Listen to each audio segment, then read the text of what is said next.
Hey guys, it's Sarah, and today is BookList Thursday. This is a video series I do with my friend Lindsay over at Lindsay's Little Library. And every Thursday we bring you some sort of list or book topic that we feel like talking about for the week. And this week we are going to talk about books that we feel very lucky to own. Everyone's feeling luck right now, St. Patrick's Day, blah, blah, blah. And these are books that we feel very lucky that we have in our possession. And it's kind of funny that I'm wearing this shirt today. I did not mean to do this, but this is just the shirt I was wearing today. And I was like, oh, gotta film a video. And then it's this one because my first one is Fourth Wing by Rebecca Yarros. Now, you're probably like, Sarah, Fourth Wing is everywhere. You can go to Walmart today and get it. Yes, I can. I can go to Walmart today and get the paperback copy. Absolutely. So it's not that. It's not because of that. I have a first edition sprayed edges copy of this book. And not only do I have that, this book is signed personally by Rebecca. Rebecca touched this book, guys. And I have stamps that she had of quotes from the book. Story time. Okay. Now, my reading experience with the Fourth Wing series is something that was so special to me when I read it. For a couple of different reasons. Number one, I was working at Barnes & Noble when this book was released. And I witnessed the craze that happened. And it's really funny because I bought this book on Amazon. Okay, I didn't buy it from Barnes & Noble. I got it on Amazon. I pre-ordered this book before it came out. I think it was like a month before it came out. The reason I did that is because I'm going to be completely honest with you guys. I had had a couple drinks. I was at home. I had a couple drinks. And I was on Amazon doing something. And this popped up as a recommendation. And I was like, what's that? That's pretty. And then I saw the dragon. I was like, what is that? That's really pretty. There's dragons on the thing. What's going on? Do I like dragons? I don't even know. And I literally pre-ordered it because it was pretty. It took a little bit for it to gain popularity, right? And then once it did, we all know how that ended up. It was just nuts. We were sold out for so long. And then the sprayed edges sold out and we were getting them restocked, but they were just regular plain edges and people were upset because they wanted these. And I'm like, well, those are gone. Yeah. So this is definitely the book I think that you can thank all the publishers for doing sprayed edges from here on out because every single book has sprayed edges now. But it does the job. So I witnessed the craze that happened from a retailer standpoint because I was working there. And that was very special. Okay. Just that in general is very special. I was very happy and I felt lucky that I even just had this first edition with these sprayed edges. It was precious to me when they sold out because I was like, oh, okay, now this is mine forever. And then it got to the point where you could not find one for less than $500. And I'm not kidding. Okay. Now, fast forward a little bit to Comic-Con 2023. This is, we go to New York Comic Con every year. We've been doing that for the past, I think we've been to 3 now. We started going when we lived in Virginia because we could just hop on the Amtrak and head to New York. And it was very easy. Now that we don't live in Virginia anymore, it's a little harder to get there, but we're still making the effort to go. It's just kind of been something that our family has been doing and we've really been enjoying it.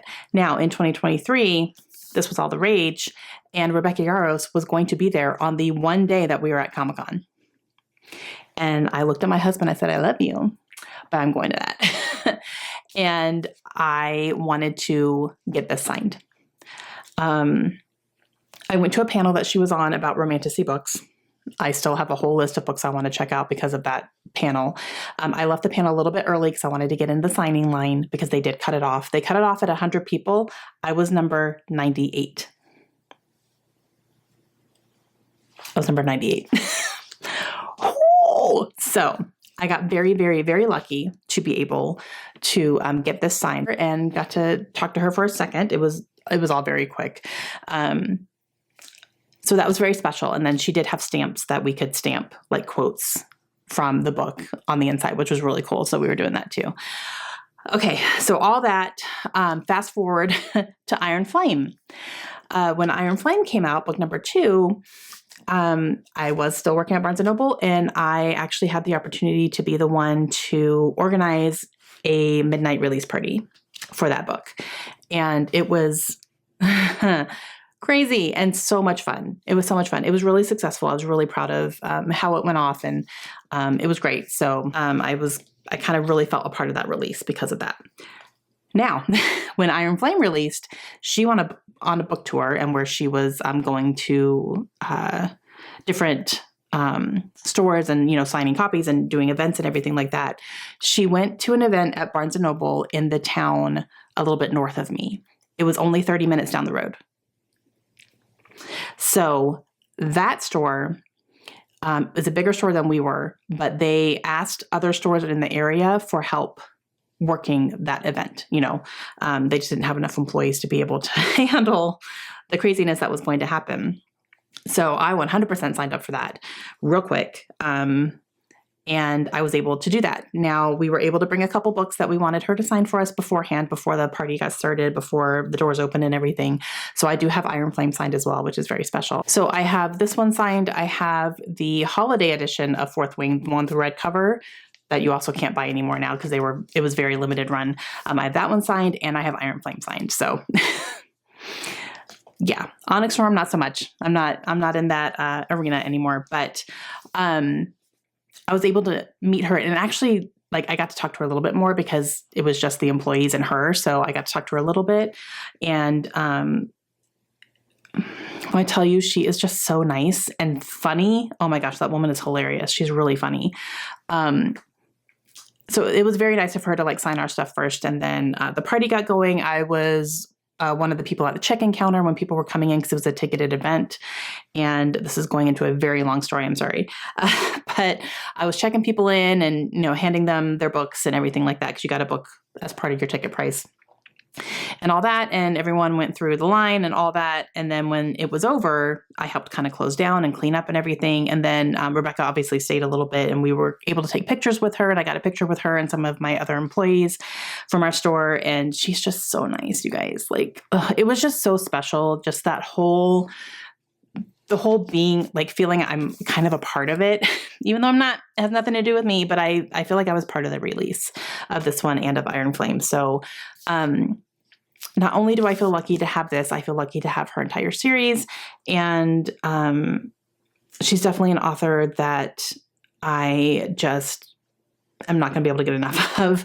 And I consider Fourth Wing one of my favorite series of all time, even though it's not even finished yet. But every single one has been 5 stars, and I don't see that changing at all either. Okay, that was a very, very long story. I apologize. I didn't mean to go into all that, but that's what makes this one in particular so special to me. I would save this in a fire. That's how special this one is to me. I want to put it behind glass in my library. Okay, I promise the other ones I'm going to go through really quickly because that took up so much time. Okay, definitely my Harry Potter Mina Lima editions are very special to me. The only ones that are going to be in these editions specifically are books 1, 2, and 3. I have all 3 of them. These are not hard to get. You can buy them on Amazon right now, but I do feel like they are special, and I'm very happy that I have them. And Mina Lima is not going to be producing these going further. I did get a link to an announcement from Bloomsbury that there is going to be number 4 coming out in an interactive version. It's just not going to be Mina Lima, but I think they're going to try to make it as similar as they can, but it's different artists. So I'll leave that link down below. I think I found it on Instagram. My friend Amanda sent it to me. So I'll send it to you guys. I'll link it down below and see if you guys can click on that and see what it is. But I believe that's supposed to come out in October, number 4. So I'll definitely be checking it out to see what it is and probably buying it. But the Mina Lima ones I think are very special. Another one that's very special to me is Gone Girl by Gillian Flynn, because this is a first edition hardcover. I got it used at a bookstore in Arizona when we were living there because I read the book and loved it. I think, did I have a paperback? I think I might have had a paperback edition when I read it. And this is like top 10. This book changed my reading and made me realize that I like dark stuff. And yeah, I still do. So I consider this like a life-changing book for me because it made me realize what I actually want from books. And this one I found used at a bookstore, like I said. I think it was at Bookman's in Tucson, Arizona. And I think I got it for like $7 or $8, possibly.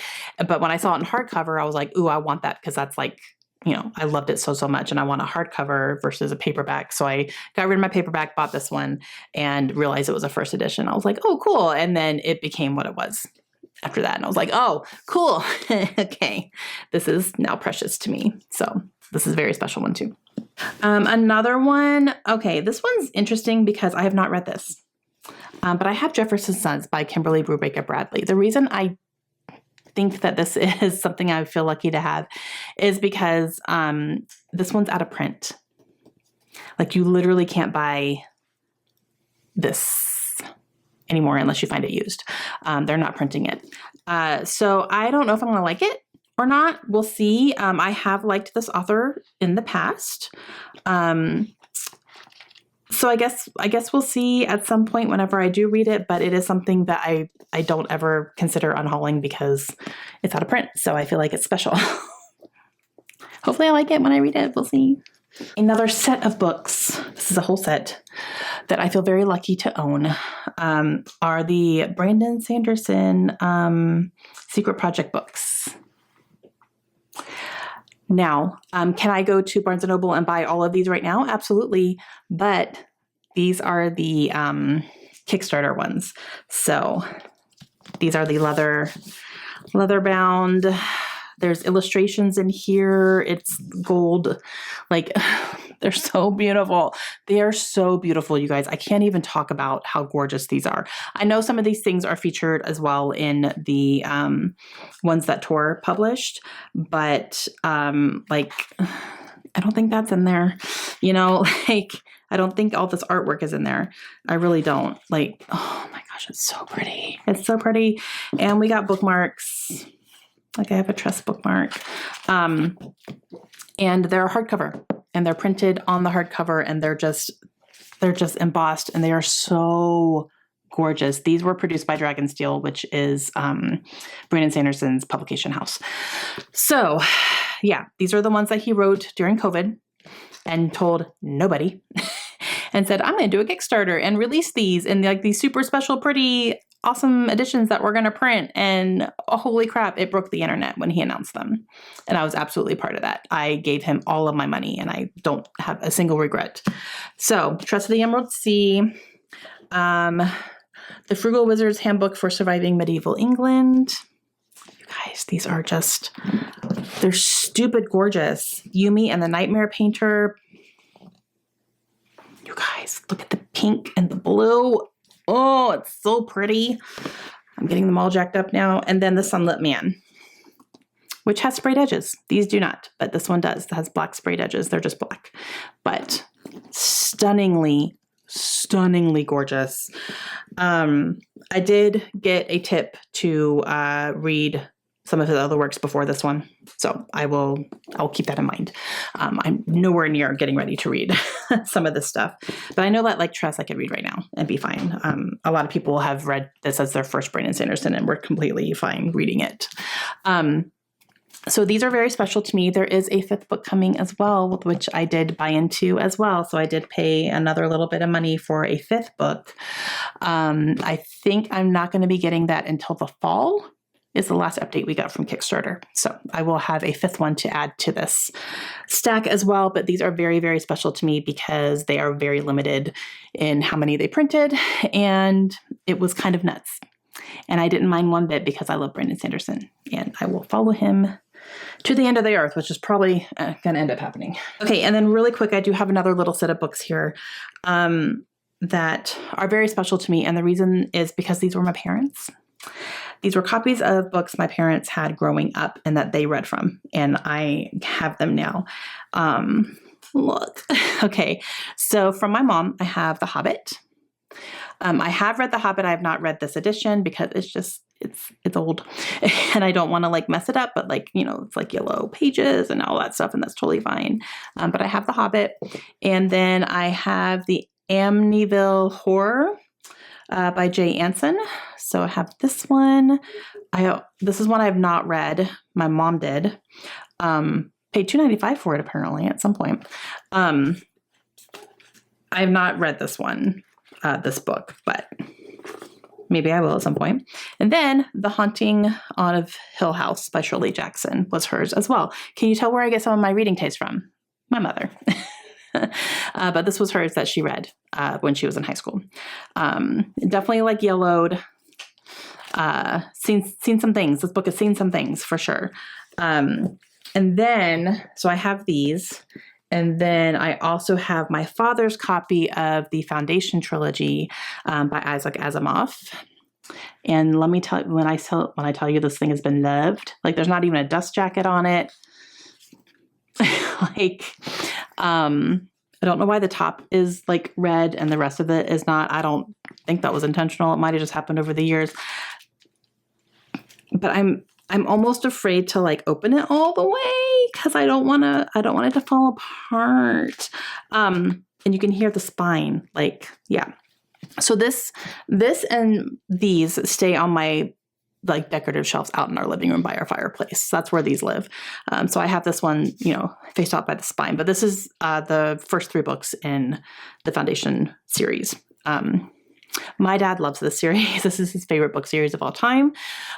He's read them multiple times. Like he read this copy multiple times, and he just always had it in his garage in boxes. And then we were going through some stuff one day and I was like, I want to read the Foundation trilogy. It's like, you want this one? I'm like, yeah, I'm not going to read that one, but I do want it. Can I have it?